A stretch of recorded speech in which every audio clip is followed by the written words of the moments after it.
예수님의 탄생을 기념하며 함께 예배드리는 성탄주일입니다. 예수님의 탄생, 성스러운 탄생, 말 그대로 거룩한 사건이고 은혜로운 사건인데 우리 길에서 보는 이 크리스마스는 싸구려 상업주의에 혼탁해지고 또 뿐만 아니라 이 다원주의라는 이름 하에서 다른 주인이 생겨버린 이 성탄의 의미가 퇴색해져 가고 있습니다. 하지만 오늘만큼은 전 세계의 교인들은 교회에 모여서 특별한 마음으로 하나님 앞에 예배를 드리고 주님의 탄생을 기뻐할 텐데요. 이 화려한 조명과 다양한 선물로 포장된 이 오늘의 모습과는 달리 2000년 전에 최초의 크리스마스는 분명히 다른 모습이었다는 것 우리는 알고 있습니다.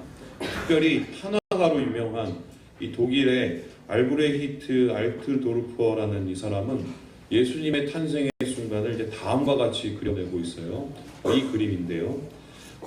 보시면 한 폐허가 된 이 집의 한 구석에 있는 작고 작은 이 사람들, 그리고 그 속에서 태어난 한 아기의 모습, 누추한 모습입니다. 가슴이 저릴 만큼 고요하고요.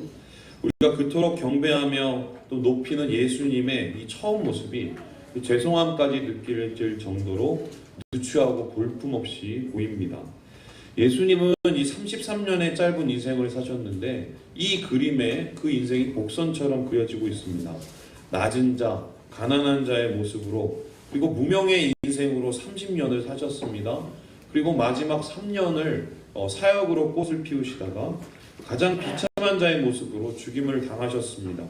그래서 이러한 예수님의 33년의 생애를 성경에서는 다음과 같이 요약을 하고 있습니다. 우리 함께 빌립보서 2장 말씀을 함께 보도록 하겠습니다. 시작. 그는 근본 하나님의 본체시나 하나님과 동등됨을 취할 것으로 여기지 아니하시고 사람들같이 되셨고 사람의 모양으로 나타나사 자기를 낮추시고 죽기까지 복종하셨으니 곧 십자가에 죽으심이라. 한마디로 예수님의 인생을 요약한다면 낮아짐, 비움, 그리고 이를 한 단어로 표현한다면 성육신입니다. 성육신이라는 것은 무엇입니까? 육신이 되었다. 하나님이 영이신 하나님이 육신이 되었다. 높고 높으신 하나님이 낮고 낮은 이 땅 가운데 오셨다라는 뜻입니다. 이 세상에는 올라감의 이야기들이 참 많이 있죠. 인간 모두가 바라는 매력이 있기 때문입니다. 우리에게 친숙한 이 올라감의 이야기들 중에 대표적인 것이 해와 달 이야기입니다. 잘 아시죠? 떡 하나 주면 안 잡아먹기로 유명한 이 이야기.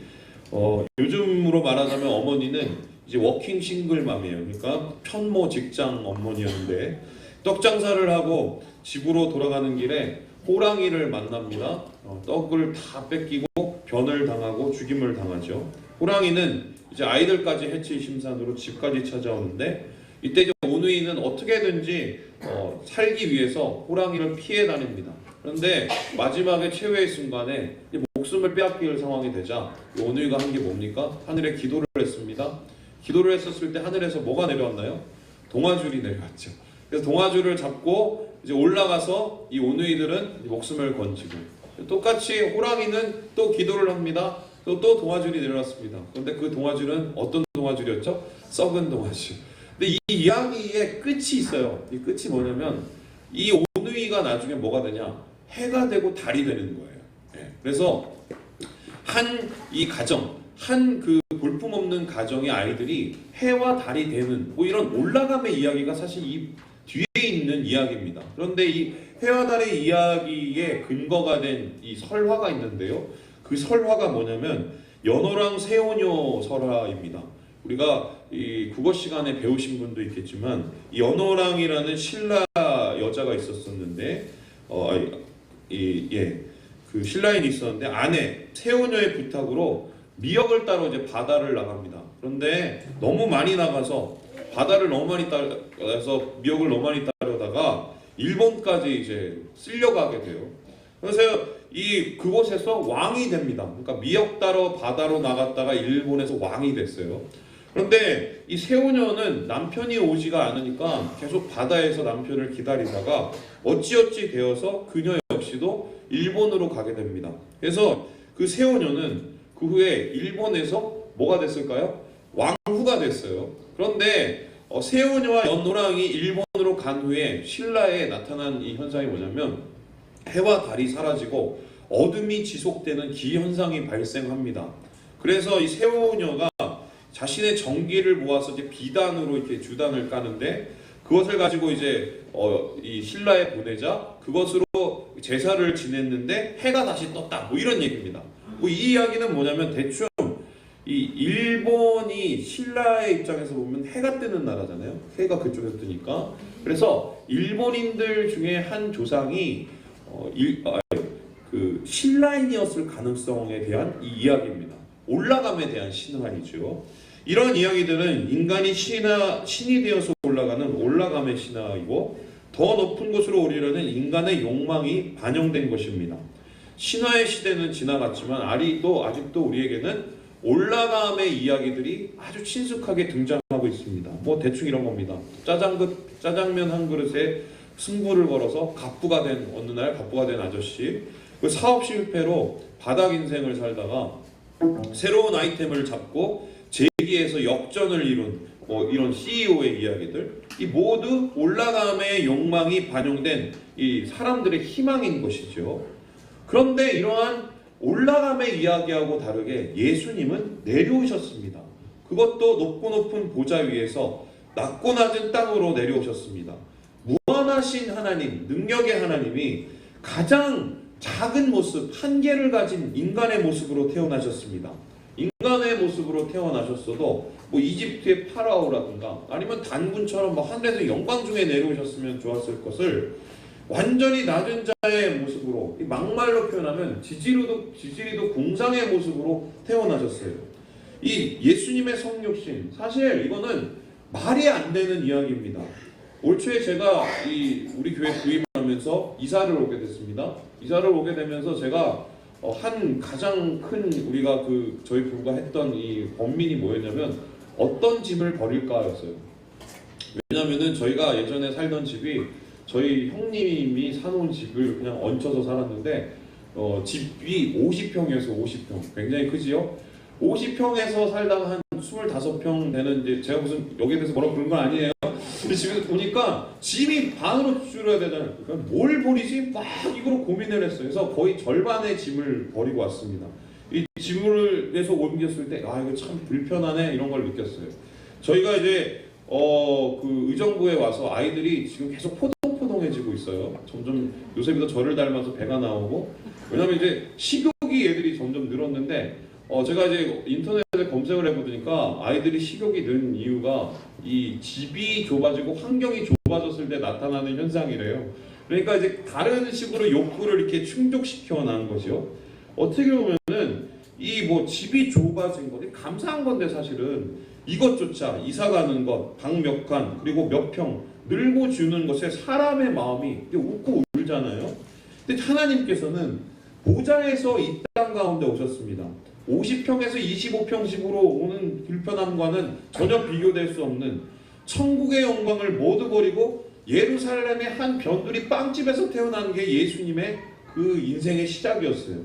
매년 여름마다 각 교회에서는 이 비전 트립, 그러니까 선교 여행이라는 걸 갑니다. 대부분 경제적으로 낙후된 지역을 가는데요. 이 제3세계에 가게 되는데, 제가 미국에 있었을 때 그 교회는 온두라스라는 이 곳에 갔어요. 이 온두라스라는 곳에 이 청년들이 모아서 갔는데, 그 선교여행을 간 청년 중에 이 데이빗이라는 청년이 있었습니다. 이 청년은 교포 2세로서 한국말 잘 못하고, 그리고 모태신앙인데 정말 못하는 게 많고 별로 정말 신앙에 열심도 없이 그냥 살아온 그런 인생이었어요. 그런데 이 친구가 해외 선교여행을 갔다 오고 난 다음에 사람이 달라졌어요. 2주간의 여행 뒤에 사람이 달라졌어요. 도대체 무슨 일이 있었을까? 예배드리는 태도도 바뀌고 공동체에 참여하는 모습도 굉장히 적극적이 되었습니다. 궁금해서 데이빗을 불렀어요. 도대체 무슨 일이 있었냐? 물론 영어로 얘기했죠. 무슨 일이 있었냐? 이렇게 물어봤더니 걔가 저한테 이렇게 얘기했어요. 비참한 모습을 보고 마음이 변할 수밖에 없었어요. 이렇게 얘기했어요. 무슨 소리냐? 온두라스라는 곳은 이 경제적으로 굉장히 낙후되어 있는 곳입니다. 그 아이들 중에 신발을 신고 다니는 애들이 손으로 꼽을 만큼이에요. 그리고 어느 수준이냐면 공터에서 그냥 이제 물건들, 빵 같은 걸 이렇게 차려놓고 이 사람들을 기다리잖아요. 아무런 광고를 안 해도 애들이 개떼처럼 몰려들어요. 그 빵 하나 받으려고. 그리고 신발 하나 받으려고. 이 신발 하나 받고 빵 하나 받는 애들의 모습을 보면서 이 친구가 충격을 먹은 거예요. 뿐만 아니라 그 온두라스에 있는 지역을 이제 한 마을과 한 이제 가정을 방문하면서 거기를 섬기는 일을 했는데 이게 사람이 사는 집이 아니었대요. 여기서 도대체 어떻게 살고 있느냐? 거의 진짜 짐승이나 살 만한 그러한 곳간 같은데 이 사람 헛간에서 살고 있는 모습을 보면서 이 친구가 갑자기 머리에 이게 쇼이 온 거예요. 충격이 온 거예요. 그래서 이 처음에는 지구상에 이런 비극적인 상황이 있구나 이렇게 놀랬고, 둘째로는 야, 내가 정말 축복을 받으면서 살아가고 있었구나 뭐 이렇게 생각이 되었대요. 그래서 감사를 배웠고, 그 후에 세 번째로 마지막으로 느꼈던 게 뭐냐면 예수님이 이렇게 오셨구나. 내가 이렇게 미국에서 살다가 온두라스에 와서도 이런 충격이 있는데 예수님이 천국에서 이 땅 가운데 왔었을 때 그 충격은 과연 어떠했겠는가, 이런 게 막 마음에 오더래요. 어떻게 보면 잠시 여행을 다녀온 그 시간이 그에게 충격이었다면, 아예 이 세상에 내려오신 예수님, 최악의 상황에서 태어나시고 자라가셨으며 돌아가신 예수님의 마음을 어떻게 우리는 해석할 수 있을까요? 말이 안 되죠. 우리는 이것을 비상식이라고 얘기합니다. 이제 그런 의미에서 예수님의 이 땅에 오심, 이 성육신 사건은 비상식의 충격이에요. 충격적인 비상식인 거예요. 이 충격과도 같은 예수님의 성육신 사건, 하지만 우리가 더 눈여겨보아야 될 것이 있습니다. 다름 아닌 예수님이 태어나신 그날, 예수님이 성육신 하시던 그날 사람들의 반응이었어요. 우리 오늘 말씀 10절과 11절의 말씀을 같이 한번 읽어보겠습니다. 10절과 11절의 말씀입니다. 시작. 그가 세상에 계셨음에 세상은 그로 말미암아 지은 바 되었으니 세상이 그를 알지 못하였고 자기 땅에 오매. 오늘 이 말씀을 예수님이 이 땅에 왔을 때, 성육신했었을 때 사람들의 반응을 어떻게 얘기하고 있냐면, 자기 백성에게 왔는데 영접하지 아니하였다라고 얘기하고 있습니다.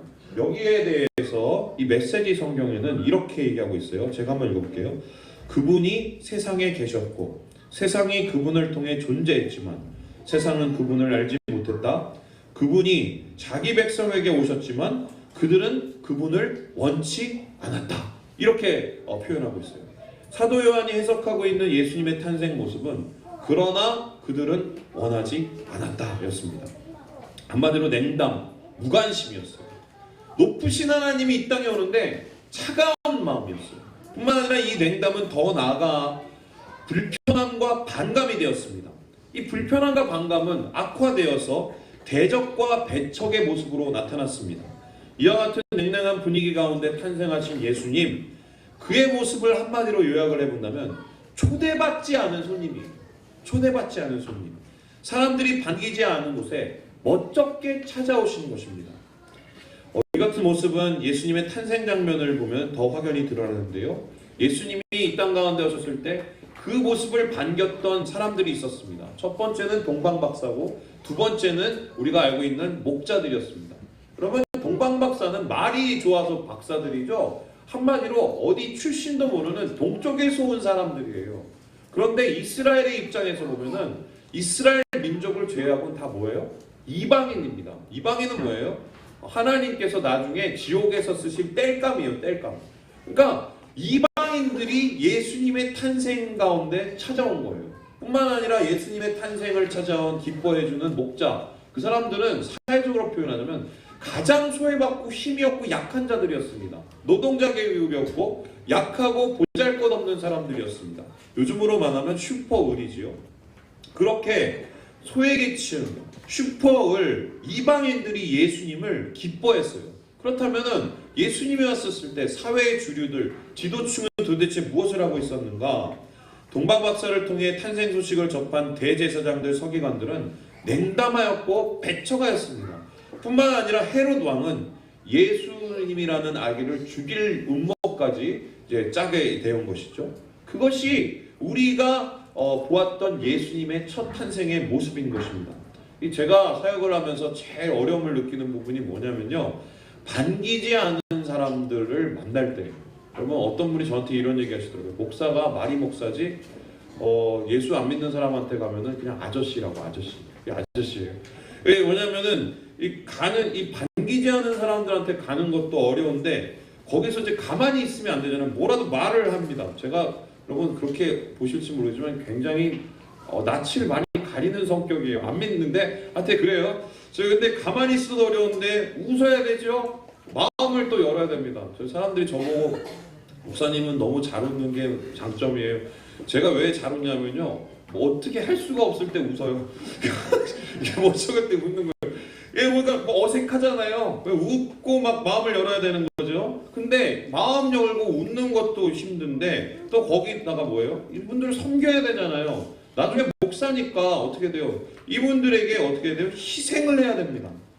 여러분 힘들어요. 저는 진짜 막 반가워하는 사람들 만나고 저 좋아하는 사람들하고 같이 있고 싶은데 반갑지 않은 사람들 만나고 또 초대받지 않은 곳에 가서 웃고 떠들고 그다음에 뭐 행복한 척하고 막 이게 저한테 되게 고통이에요. 근데 그 사람들을 위해서 희생해라? 이거는 정말 저한테는 굉장히 불편한 거예요. 어떻게 보면 바보 된 것 같고 진짜 제가 왜 여기 있지 뭐 이런 생각을 할 때가 되게 많습니다. 그런데 이러한 저의 마음을 불편하게 하는 게 뭔지 아세요? 이러한 불편한 자리에 예수님이 오셨다는 거예요. 가장 불편한 자리에 오셔서 바보처럼 마음 열고 희생하시고 그리고 대신 죽으셨다는 겁니다. 반기지 않는 사람들을 위해서, 초대받지 않은 손님이에요. 예수님께서 십자가에서 남기신 말씀은 더욱더 제 가슴을 불편하게 만드는데요. 이 누가복음에 이렇게 말씀하셨어요. 23절에 보면 이에 예수께서 이르시되 아버지 저들을 사하여 주옵소서 자기들이 하는 것을 알지 못함이니이다. 초대받지 못한 손님 예수 그리스도는 자신이 만든 자신의 세상에 와서 불청객처럼 냉죄를 받으셨습니다. 그리고 마지막까지 이방인처럼 경멸과 비난을 받으시면서 십자가에 오르셔서 죽으셨습니다. 그럴 때 주님께서 얘기했어요. 못해 먹겠다. 더럽다. 너희들 어떻게 나한테 이러니? 이런 얘기가 아니셨어요. 마지막에 예수님이 남긴 말씀. 하나님 용서해 주세요. 그래도 용서해 주세요. 쟤네들 뭔지 모르고 저러는 거예요. 이게 초대받지 않은 예수님의 남기신 마지막 말씀이었습니다. 예수님의 행동을 어떻게 이해해야 할까요? 예수님은 왜 아무도 초대하지 않는 이 땅 가운데 오셨습니까? 왜 예수님께서는 아무도 요구하지 않았는데 낮아지고 희생하시고 또한 무엇보다도 누추한 삶을 사셨을까요? 예수님의 마음을 공감할 수 있는 우리가 방법이 무엇일까? 세상에 비슷한 사람들이 있는데 그 사람들의 이름이 바로 부모입니다. 부모. 저는 이제 힘든 이야기가 많은 집에서 태어났는데 제가 이 얘기를 하면은 좀 충격을 받으시는 분들이 있는데 충격을 안 받으실 수도 있고 예수님의 탄생과는 전혀 다른 저의 탄생에 대한 얘기를 좀 하려고 합니다. 제가 이 세상에서 어떻게 태어났냐면 태어나지 못할 아이가 태어났어요. 왜냐하면 저희 어머니가 이 삶의 질고가 너무 심하셔서 낙태하시려고 약을 드셨습니다. 제가 이 뱃속에 있었을 때. 왜냐하면 그 당시에 막 가난이 너무 심하고 저희 아버지가 이 관계가 너무 안 좋다 보니까 또 애를 낳아서 기르실 작정이 안 드신 거예요. 그래서 있는 두 아이들을 좀 내가 나 혼자라도 키워야겠다는 생각에 아이가 덜컥 생긴 것을 들고 어떻게 하냐면 약국에 가셨어요. 약국에 가서 내가 아이를 떼고 싶은데 약 좀 주세요 이렇게 얘기를 했습니다. 그랬더니 그 약국의 의사가 우리 어머니를 가만히 이렇게 쳐다보시더니 약을 하나 이렇게 건네셨던 거예요. 근데 그 약을 이제 받아가지고 집에 가셨는데 집에 가서 그 약을 이렇게 먹었습니다. 어떤 일이 일어났을까요? 그 먹은 즉시 계속해서 설사를 하셨습니다. 나중에 설사가 너무 심해서 약국에 찾아갔더니 그 약사가 하시는 말씀이 다시 생각하시라고. 알고 봤더니 낙태하는 약을 준 게 아니라 설사약을 그냥 주신 거예요. 다시 한번 생각해 보시라고. 제가 그렇게 해서 태어났어요. 그렇게 해서. 그래서 어떻게 보면은 이 맨 처음에 이 사실을 접하고 매우 혼란스러웠습니다. 뭐 오죽하면 어머니 그랬을까? 뭐 이제는 그렇게 생각하지만 아버지하고 풀리지 않는 관계, 뭐 계속해서 생활고, 뭐 어머니 택할 수 있었던 순간의 실수였던 것이죠. 그런데 저는 이제 이 사건이 제가 태어난 이 문제가 굉장히 상처가 돼서 철이 들기 전에 어머니한테 항상 이런 말을 했어요. 막 따지듯이 엄마가 책임도 못 질 거면서 왜 나를 낳았어? 그때 약을 제대로 먹었어야지. 이렇게 어머니한테 얘기를 했어요. 어머니는 뭐 이 얘기를 듣고 진짜 막대 먹은 자식이 좀 무슨 말을 할 수 있었겠습니까? 제가 어머니한테 그런 얘기했던 거 일부러 어머니 마음 아프게 하기 위해서 그런 건데, 큰형님만 싸고 도시고 맨날 큰형님만 새 옷 사주고 난 맨날 중고 옷 입고 막 이게 너무 싫었어요. 그래서 이 막 성질이 나서 자극적인 말로 어머니 마음 쑤시려고 그런 말들을 했습니다. 저는 어머님의 교육 철학과 교육 방식에 다 수긍하는 것은 아니지만 확신하는 게 하나 있어요. 어머니는 최선을 다하셨어요. 그 막대 먹은 자식의 왜 나를 낳았어? 책임지지도 못한데 왜 나를 낳았어? 뭐 이런 얘기를 들으면서도 어머니는 최선을 다했어요. 자식 셋 어떻게든 지키시려고, 삼형제 어떻게든 책임지시려고 몸부림을 치셨습니다. 철없는 막내 녀석이 낳았으니 책임지라는 말 같지 않은 말을 퍼부을 때도 그 자리를 지키셨어요. 왜일까요? 어머니이기 때문이에요. 어머니이기 때문에. 스스로 부모님을 포기하지 않으시려는 그 마음 때문이었습니다. 비록 달갑지 않은 책임이었지만, 환영받지 못한 책임일지라도 어머니이기 때문에 버티시는 거예요. 우리 어머니의 사랑의 언어는 바로 희생입니다. 자식을 위해서 마지막까지 자리를 지켰던 봉사였죠. 초대받지 않은 이 땅에 오셔서 이방인 취급을 받으시면서 추방자의 모습으로 죽임을 당하신 예수님의 모습, 예수님의 성육신. 왜 예수님은 그런 말도 안 되는 비상식의 특별함을 겪으셔야 됐었을까? 상식을 뛰어넘은 비상식의 삶을 감당하신 예수님의 마음, 우리는 그러한 예수님의 마음을 사랑이라고 얘기합니다. 사랑, 무조건적 사랑, 하나님의 아가페. 그게 예수님의 탄생 가운데 있는 바로 뒷그림인 것입니다. 사실 12월 25일은 예수님의 생일이 아니에요. 사실 아무도 예수님의 생일을 알지 못합니다. 그만큼 예수님이 무명의 인생을 살았고 낮아짐의 삶을 사셨다는 의미입니다. 하지만 우리가 매년 25일, 이 12월 25일 예수님을 탄생 기념일로 삼고 있는데, 단지 생일 축하하기 위해서 이 탄생 기념일을 만드는 것이 아니라 예수님의 탄생에 있는 그 비밀, 그 사랑, 그 희생, 그 낮아짐을 우리 마음 가운데 다시 새기고 우리도 예수님처럼 똑같은 사람의 모습으로 살아가기 위해서 오늘이 있어야 되는 것 아니겠습니까? 그렇다면 여러분께 한번 질문을 해보겠습니다. 우리가 오늘 이 성탄을 맞이하여서 우리가 가야 될 자리는 과연 어디일까? 우리가 예수님의 제자로서 우리가 돌아가야 될 사람들은 과연 어디일까? 이곳에 모여서 우리가 탄생을 축하하는 성탄 예배를 이제 25일 날 드려야겠지만, 우리가 가장 가야 될 곳, 예수님의 마음으로 이 성탄의 기쁨을 가지고 성육신의 은혜를 가지고 가야 될 곳은 낮은 곳, 불편한 자리, 초대받지 않은 곳입니다. 예수님께서 우리에게 찾아오셨듯이 우리도 그곳을 향해야, 그곳에 있어야 합니다. 그 이유는 뭘까요? 바로 거기 주님이 계시기 때문에. 주님이 계시기 때문에. 10,000명이 넘는 미국의 한 큰 교회가 있었는데, 한 그 교회에 새로 목사님이 부임하기로 작정이 됐어요. 그래서 결의를 하고 청빙 과정을 통해서 그 메가처치, 큰 교회에 10,000명의 이 사람들을 목회할 한 목사님을 뽑았습니다. 그분이 부임하시는 날이 되었어요. 그런데 부임하시는 날에 이 목사님이 오시지를 않는 거예요.